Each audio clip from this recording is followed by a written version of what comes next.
नमस्कार दोस्तों, आप सभी का स्वागत है आपके अपने वाई सिटी चैनल पर। दोस्तों, जैसा कि आपको पता है, हमारी सॉइल मैकेनिक्स की मॉक टेस्ट की सीरीज चल रही है। तो पीछे मैंने 5 वीडियोस डाली हुई हैं। जिन भाइयों ने उनको नहीं देखा है और ये मेरी पहली वीडियो देख रहे हैं, वो पीछे जाके इजीली देख सकते हैं। ठीक है, तो चलिए चलते हैं आज की छठी वीडियो का पहला क्वेश्चन आपके सामने ये रहा स्क्रीन पे। इसमें पूछ रहा है natural voids ratio of the sand sample is 0.6। ठीक है, यानी ई की वैल्यू दिया है 0.6 and its density index is 0.6। ठीक है, and its voids ratio in loosest state will be 0.9। Then the voids ratio in the densest state पूछ रहा है, यानी ई मीन की वैल्यू पूछ रहा है दोस्तों। ठीक है, ई मिनिमम की वैल्यू पूछ रहा है आपसे क्या होगी। ठीक है, तो देखिए मैं इसको पहले मैंने फॉर्मूला ये बता चुका है आपको। आई की वैल्यू क्या होती है, फॉर्मूला आई का ई मैक्स माइनस ई अपान ई मैक्स माइनस ई मीन। ठीक है, ये हमारे आईडी का फॉर्मूला होता है। तो यहाँ पे ई मीन की वैल्यू कैलकुलेट करनी है, ये वैल्यू। ठीक है, तो यहाँ पे डायरेक्ट हम हमारी जो वैल्यूज़ हैं वो दी हुई हैं, तो इजीली पुट करके इसे हम कैलकुलेट कर सकते हैं। देखिए यहाँ पे डिस्क्रिप्शन में दिया हुआ है आपको सॉरी, कैसे सॉल्व किया गया है। देखिए बी ऑप्शन करेक्ट होगा, 0.4 आंसर आया है।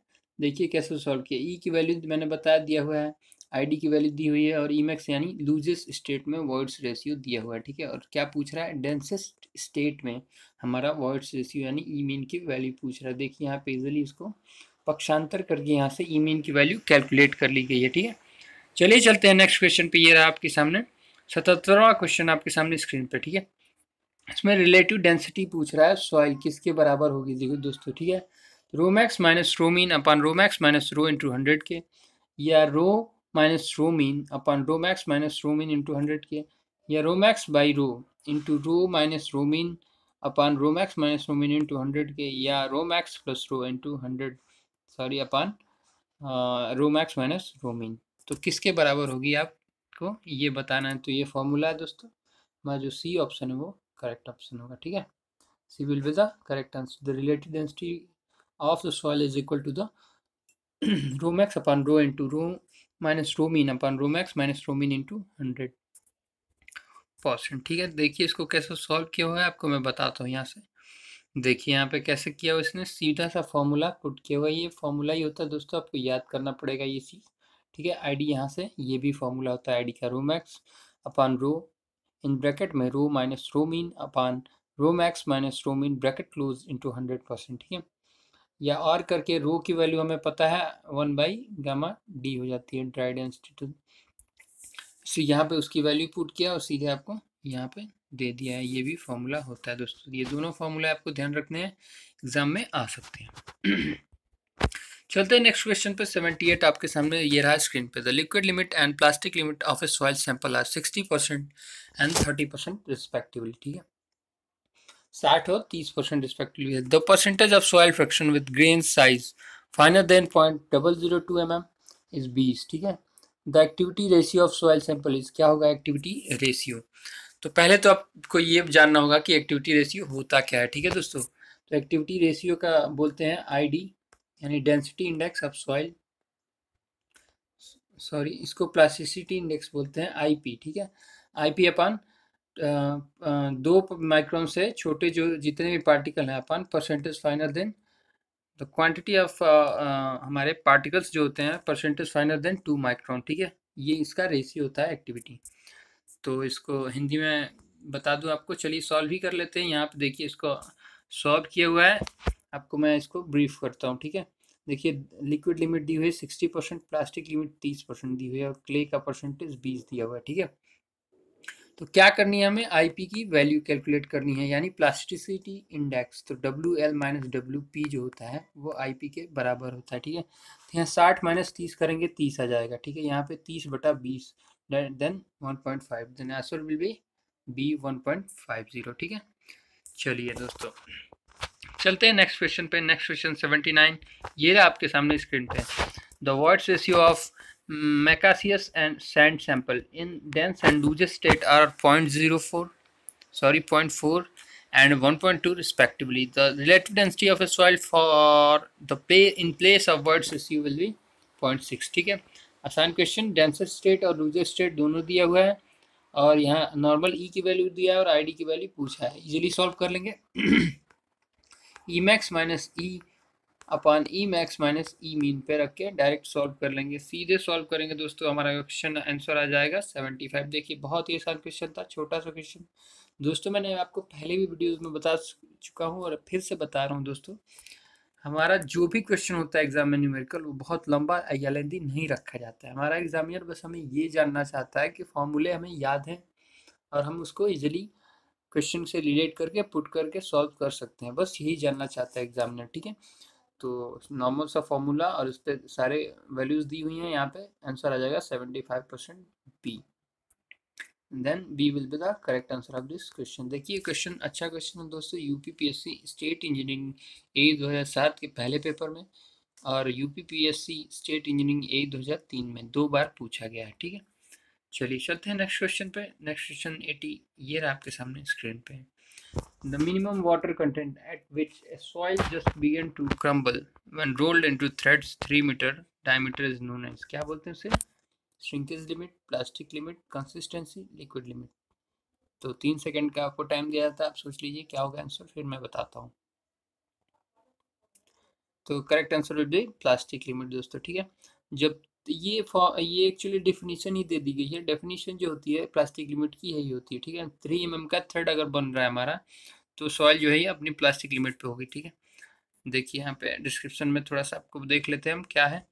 देखिए इसमें बी ऑप्शन करेक्ट है, प्लास्टिक लिमिट। ठीक है, पानी की वह न्यूनतम मात्रा जिस पर मृदा 3 mm व्यास की डोरी बनाने से चटकना प्रारंभ कर दे, प्लास्टिक सीमा कहलाती है। ठीक है, तथा मानक काट 25 चक्र में 10 mm भर जाए तो उस मृदा जलांश को लिक्विड लिमिट कहा जाता है। ठीक है, ये लिक्विड लिमिट कैसे कैलकुलेट करते हैं दोस्तों, कैसे ग्रांडे अपरेटस से। ठीक है, चलिए चलते हैं नेक्स्ट क्वेश्चन पे। नेक्स्ट क्वेश्चन 81 ये रहा आपके सामने स्क्रीन पे। अच्छा क्वेश्चन और बहुत इंपॉर्टेंट क्वेश्चन है दोस्तों, हमेशा पूछा जाता है एग्जाम में। आप इसको कहीं इंपॉर्टेंट अगर सॉल्व कर रहे हैं तो इंपॉर्टेंट टिक करके इसको लगाएंगे। चलिए पढ़ते हैं question. A pycnometer is use to determine, किस किस के लिए यूज किया जाता है पिक्नोमीटर। देखिए आपके सामने ऑप्शन ये रहे।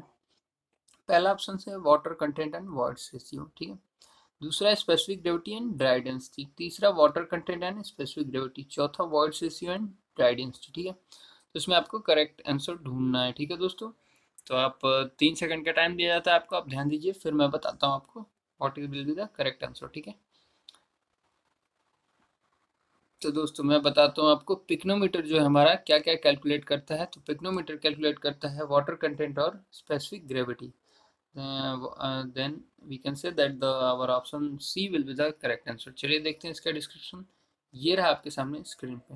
देखिए दोस्तों मैंने सी बताया था, C will be the correct answer. ठीक है, पिक्नोमीटर का प्रयोग विशिष्ट गुरुत्व तथा जलांश ज्ञात करने के लिए किया जाता है। ठीक है, पिक्नोमीटर एक ग्लास जिसकी क्षमता 900 ml, अच्छी चीज़ है, याद रखेंगे। ब्रांच की शंकुआकार टोपी लगाई जाती है जिसमें चूड़ियाँ बनी रहती हैं और बंद रहता है। ठीक है, और ऊपर होल होता है 6 mm का, ये भी ध्यान रखने वाली बात है। ठीक है दोस्तों, तो इसका डिस्क्रिप्शन हो गया। चलते हैं नेक्स्ट क्वेश्चन पे। ये रहा आपके सामने अगला क्वेश्चन।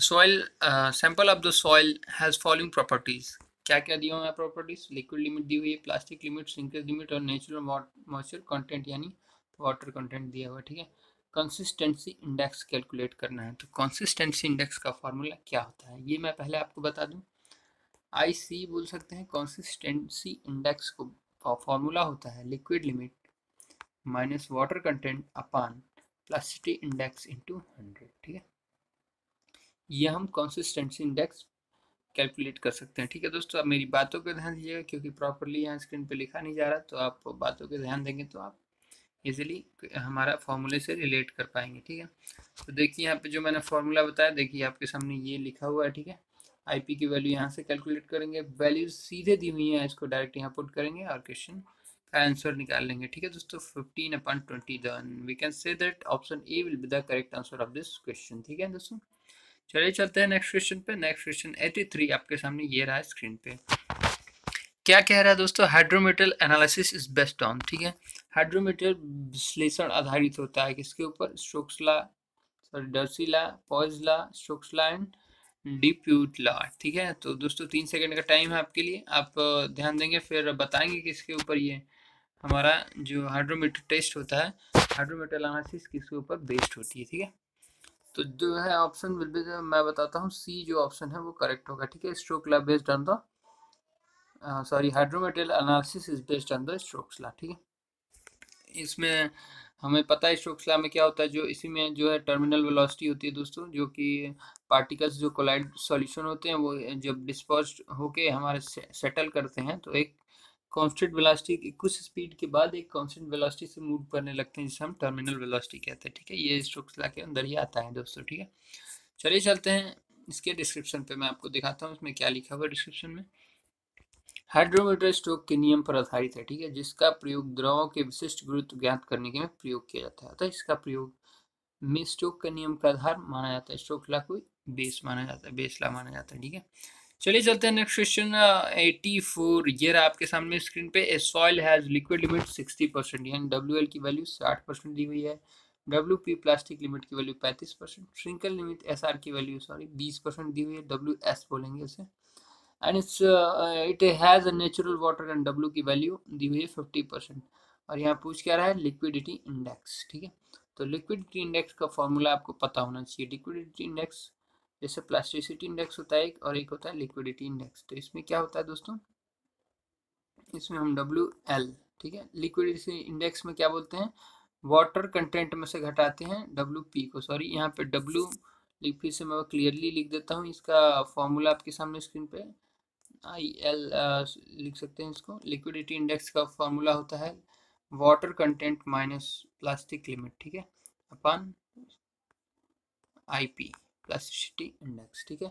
ये होता है हमारा लिक्विडिटी इंडेक्स का फॉर्मूला। आइए देखते हैं क्या लिखा हुआ है। देखिए मैंने अभी बताया, जो water content minus plastic limit upon plasticity index, ये होता है फॉर्मूला हमारा। और प्लास्टिसिटी इंडेक्स का फॉर्मूला पता ही होगा, liquid limit minus WP will be the plasticity index, ठीक है। तो ये रहा आपका फॉर्मूला। अब सीधे पुट करेंगे, वैल्यूज दी हुई हैं और आ जाएगा 0.6। Then we can say that the option C will be the correct answer of this question. चलिए चलते हैं नेक्स्ट क्वेश्चन 85। ये रहा आपके सामने स्क्रीन पे, ठीक है। Liquid limit and plastic limit of sample are 65%, 29%। देखिए यहाँ दोनों दिया, लिक्विड लिमिट और प्लास्टिक लिमिट दोनों, ठीक है। The percentage of soil friction with grain size finer than 0.002 mm is 24, ठीक है। तो एक्टिविटी पूछ रहा है, ठीक है, सेम चीज़ दी हुई है। एक्टिविटी का फॉर्मूला मैंने आपको पहले बता चुका है। एक्टिविटी का फॉर्मूला होता है द रेशियो ऑफ IP यानी plasticity index upon the particle size finer than 2 micron, the quantity of particle size less than 2 micron, ठीक है। तो यहाँ पे देखते हैं क्या फॉर्मूला डायरेक्ट पुट किया गया, और आसान क्वेश्चन, आसान सा क्वेश्चन। ये रहा आपके सामने स्क्रीन पर। IP की वैल्यू कैलकुलेट की गई, liquid limit minus plastic limit करके, और परसेंटेज ऑफ क्ले रख दिया गया। तो हमारा आंसर है C, 1.5 आंसर आ गया, ठीक है दोस्तों। Then we can say that the option C will be the correct answer of this question. चले चलते हैं नेक्स्ट क्वेश्चन पे 86। ये रहा आपके सामने स्क्रीन पे दोस्तों। एट लिक्विड लिमिट यानी लिक्विड लिमिट पे क्या प्रॉपर्टी शो करता है, ठीक है। Shear strength of soil is infinitesimal small, ठीक है। चलिए चलते हैं, बी क्या देख रहा है, shear strength is infinity, soil is partially saturated, shear strength is considerable, ठीक है। तो देखिए ए जो ऑप्शन दिया हुआ है यहाँ पे आप देख ही रहे होंगे, A option will be correct answer of this question. मृदा की कर्तन सामर्थ्य अति सूक्ष्म है, ठीक है। लिक्विड लिमिट पे शियर स्ट्रेंथ बहुत ही कम होती है। आपको ध्यान देना चाहिए यहाँ पे। ये रहा आपके सामने ग्राफ बनाया हुआ, देखिए किस किस चीज़ के बीच, वॉल्यूम और वाटर कंटेंट, ठीक है। मृदा का वॉल्यूम और वाटर कंटेंट के बीच ग्राफ प्लॉट किया गया। देखते हैं इसका डिस्क्रिप्शन क्या लिखा हुआ है, ये भी पढ़ेंगे अभी। द्रव सीमा पर मृदा द्रव की तरफ व्यवहार करने लगती है, ठीक है। उसकी कर्तन सामर्थ्य का मान नगण्य या न्यूनतम होता है। द्रव सीमा मृदा की सुघट्यता अवस्था एवं द्रव अवस्था के बीच की सीमा है, ठीक है। देखिए द्रव सुघट्य अवस्था यानी लिक्विड लिमिट तो ये है, ठीक है। ये है तरल अवस्था, और प्लास्टिसिटी और तरल अवस्था के बीच की सीमा को क्या बोलते हैं, लिक्विड लिमिट बोलते हैं दोस्तों, ठीक है। चलिए चलते हैं नेक्स्ट क्वेश्चन पे 87 क्वेश्चन नंबर। ये रहा आपके सामने स्क्रीन पे दोस्तों। क्या कह रहा है इसमें, इन हाइड्रोमीटर एनालिसिस ऑफ सॉइल। देखिए ये भी बहुत ही अच्छा क्वेश्चन है दोस्तों, और बहुत इंपॉर्टेंट क्वेश्चन है, आपको हमेशा देखने को एग्जाम्स में मिल सकता है, और बहुत ही कंफ्यूजिंग भी होता है। मैं आपको बताऊंगा एक तरीका, इजीली इसको कैसे याद रख सकते हैं, ठीक है। देखिए ऑप्शन ए क्या दिया हुआ है, hydrometer analysis for a soil मास, ठीक है। मैं कह रहा है हिंदी में, एक मृदा पिंड के लिए हाइड्रोमीटर विश्लेषण में क्या होता है। Both meniscus correction and disperse correction are additive, ठीक है, यानी मिनिस्कस और डिस्पर्स दोनों करेक्शन एडिटिव होते हैं। Both meniscus correction and dispersing agent correction are subtractive, यानी दोनों निगेटिव होते हैं। Meniscus correction is additive and disperse correction is subtractive, ठीक है। चौथा क्या कह रहा है, meniscus correction is subtractive and dispersing agent correction is additive. तो दोस्तों इसको मैंने कैसे याद रखा है ये चीज़ मैं आपको भी शेयर करूंगा, इसको कैसे याद रखते हैं, ठीक है।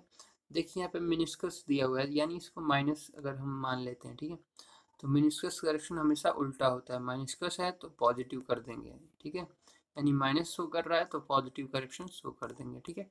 ये एक ट्रिक है दोस्तों, ये कोई बेसिक वो नहीं है, रूल नहीं है, बस एक मैंने याद रखने के लिए इसको ऐसे सीखा है, आप भी सीख सकते हैं अगर आपको अच्छा लगे तो। And dispersing agent correction is subtractive, ठीक है। अगर मिनिस्कस याद हो जाता है, माइनस से प्लस हम मान लेते हैं, यानी मिनिस्कस हमेशा पॉजिटिव होता है और डिस्पर्सिंग एजेंट हमेशा नेगेटिव होता है, ठीक है। Then we can say that option C will be the correct answer of this question, ठीक है।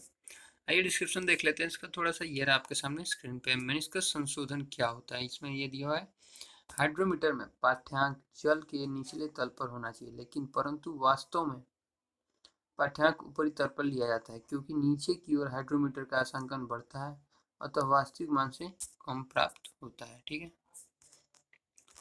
सॉरी, ये रहा, चलते हैं नेक्स्ट क्वेश्चन। और देखिए इसमें और भी डिटेलिंग दी हुई है, हाइड्रोमीटर का फिगर भी बना हुआ है। देखिए नीचे की ओर मान बढ़ रहा है, ठीक है, रीडिंग्स बढ़ रही है नीचे, ध्यान देने वाली बात है। जिसे शुद्ध करने के लिए पाठ्यांक में संशोधन किया जाता है, ठीक है, जिसे मिनिस्कस संशोधन कहते हैं, ठीक है। और उपरोक्त व्याख्या के अनुसार अंशांकन नीचे की ओर बढ़ने के कारण यह हमेशा धनात्मक होता है। मिनिस्कस करेक्शन ऑलवेज पॉजिटिव, ठीक है। और डिस्पर्स करेक्शन क्या होता है, विक्षिप्तता के कारण, उपस्थिति के कारण, विक्षिप्त कारक यानी डिस्पर्सिंग एजेंट बोलते हैं। इंग्लिश अच्छी है, याद कर लेंगे वही। विलयन का विशिष्ट गुरुत्व कुछ बढ़कर प्राप्त होता है, जिसके परिणाम को संशोधित करने के लिए पाठ्यांक पर ऋणात्मक या संशोधन लगाया जाता है, ठीक है। चलिए चलते हैं नेक्स्ट क्वेश्चन 88, ये रहा आपके सामने स्क्रीन पर। Liquid limit and plastic limit exist in soil, ठीक है। इसमें ये पूछ रहा है कि हमारी जो लिक्विड लिमिट और प्लास्टिक लिमिट किस टाइप की मृदा में विद्यमान रहती है या विद्यमान है, ठीक है। कोहेसिव सॉइल, कोहेशनलेस सॉइल, रॉक और नॉन ऑफ द एबव, ठीक है। तो आप बताइए करेक्ट आंसर, 3 सेकंड का आपको टाइम दिया गया, आप सोचिए, फिर मैं आपको बताता हूँ what will be the correct answer of this question. देखिए दोस्तों ये बीपीएससी एई पेपर 2001 में 5वें पेपर में आया हुआ है, ठीक है। तो करेक्ट आंसर विल बी ए, ठीक है। लिक्विड लिमिट और प्लास्टिक लिमिट दोनों कहाँ एग्जिस्ट करती हैं, कोहेसिव सॉइल में, क्योंकि कोहेशनलेस सॉइल में दोस्तों प्लास्टिक लिमिट नहीं होती है, चट्टान में तो होगी नहीं प्लास्टिसिटी। चलिए चलते हैं इसके डिस्क्रिप्शन पे, ये रहा आपके सामने स्क्रीन पे डिस्क्रिप्शन इसका। संसंजक मृदा में द्रव सीमा में सुगठित सीमा विद्यमान रहती है, जबकि संसंजनहीन मृदाओं में केवल तरलता सीमा होती है, सुगठितता सीमा नहीं होती, क्योंकि संसंजन मृदाओं को 3 mm व्यास का धागा नहीं बनाया जाता, ठीक है। चलिए चलते हैं नेक्स्ट क्वेश्चन पे, ये रहा आपके सामने स्क्रीन पे अगला क्वेश्चन।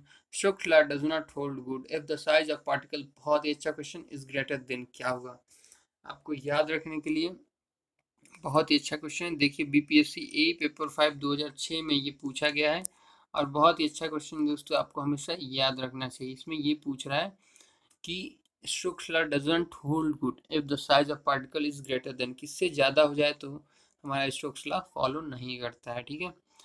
तो आप बताएंगे करेक्ट आंसर, 3 सेकंड का टाइम दिया था आपको, उसके बाद मैं आपको बताता हूँ what will be the correct answer of this question, ठीक है। तो दोस्तों A will be the correct answer of this question, ठीक है। मैक्सिमम साइज होती है 0.2 mm, ठीक है, और मिनिमम क्या होती है 0.0002 mm, इससे ज़्यादा यानी 0.2 माइक्रोन, इससे छोटे जो पार्टिकल्स होते हैं वो भी अलाउड नहीं हो पाते, यानी उसमें वो कोलाइडल फॉर्म में आ जाते हैं और वो नीचे सेटल नहीं करते हैं, इसलिए इसमें स्टोक्स लॉ वैलिड नहीं होता है दोस्तों, ठीक है। तो जो हमारा स्टोक्स लॉ वैलिड होता है किन किन पार्टिकल्स के बीच में होता है, 0.2 से लेके 0.0002 तक, ठीक है, वहाँ तक के पार्टिकल्स के बीच में हमारा स्टोक्स लॉ वैलिड होता है दोस्तों। चलिए चलते हैं नेक्स्ट क्वेश्चन पे, नेक्स्ट क्वेश्चन 90, और ये आज का अंतिम क्वेश्चन है दोस्तों, 15वां क्वेश्चन। जैसा कि आपको पता है हमेशा हमारी मॉक टेस्ट सीरीज में 15 क्वेश्चन रहते हैं, तो चलिए चलते हैं 15वें क्वेश्चन पे। श्रिंकेज लिमिट के बारे में बात कर रहा है। तो इसके ऑप्शन ये रहे आपके सामने। Soil is dry, soil is partially saturated, soil is fully saturated and none of the above. देखिए दोस्तों, पिछली वीडियो में, कल की वीडियो में मैंने इसके बात की है श्रिंकेज लिमिट की। तो आइए थोड़ा सा आज भी बात कर लेते हैं श्रिंकेज लिमिट होता क्या है दोस्तों। तो श्रिंकेज लिमिट वाटर कंटेंट की वह मतलब मात्रा है, पानी की वह मात्रा है जिसके ऊपर, यानी ये कह सकते हैं कि श्रिंकेज लिमिट वह लिमिट है जिसके ऊपर अगर हम वाटर कंटेंट बढ़ाते भी हैं तो there is no change in volume, there is no change in volume of sample, ठीक है, soil sample. That limit will be called shrinkage limit, ठीक है। और यहाँ पे सेचुरेशन जो सॉइल होती है वो फुल्ली सेचुरेटेड होती है। तो मैंने इसी में आंसर भी बता दिया दोस्तों। तो और correct answer will be C, ठीक है, सॉइल इज फुल्ली सैचुरेटेड दोस्तों, ठीक है। आइए इसका डिस्क्रिप्शन देख लेते हैं। ये सी ऑप्शन करेक्ट दिया हुआ है। देखिए फिर से वही ग्राफ प्लॉट किया गया है। तो इसे तो थोड़ा सा डिस्क्रिप्शन पढ़ लेते हैं, इसे तो बताने की जरूरत नहीं है। इसी आज ही की वीडियो मैंने 2 बार इस ग्राफ को बता चुका हूँ। तो देखते हैं डिस्क्रिप्शन में क्या लिखा है। संकुचन सीमा पर मृदा पूरी तरह संतृप्त रहती है। संकुचन सीमा से कम जलांश पर मृदा अधिक आंशिक संतृप्त रहती है। संकुचन सीमा अर्ध ठोस अवस्था में ठोस अवस्था के बीच सीमा होती है, ठीक है। अर्ध ठोस और ठोस अवस्था के बीच की सीमा है। देखिए यहाँ पे ग्राफ में दिख रहा है, ये है श्रिंकेज लिमिट की लाइन, ठीक है। और ये है प्लास्टिक और ये है लिक्विड लिमिट, ठीक है। तो दोस्तों आज के लिए बस इतना ही। Thank you so much for watching my video. दोस्तों अगर आपको हमारी बुक्स बोरो करनी है या हमारे पीडीएफ्स बोरो करने हैं, बुक्स बोरो करनी है तो हमारे चैनल पर कॉन्टैक्ट नंबर और लिंक्स सब्सक्रिप्शन डिस्क्रिप्शन बॉक्स में दिए होंगे आपको। अगर आपको दोस्तों हमारे चैनल पे पीडीएफ हमारी बुक का पीडीएफ चाहिए तो आप अमेजोन के किंडल ऐप से डाउनलोड कर सकते हैं। वहाँ भी हमारे जो बुक्स हैं वो कुछ पेबल हैं, वहाँ से आप इजीली हमारे पीडीएफ बोरो कर सकते हैं दोस्तों, ठीक है। तो thank you so much, thanks again for watching my video. Thank you दोस्तों।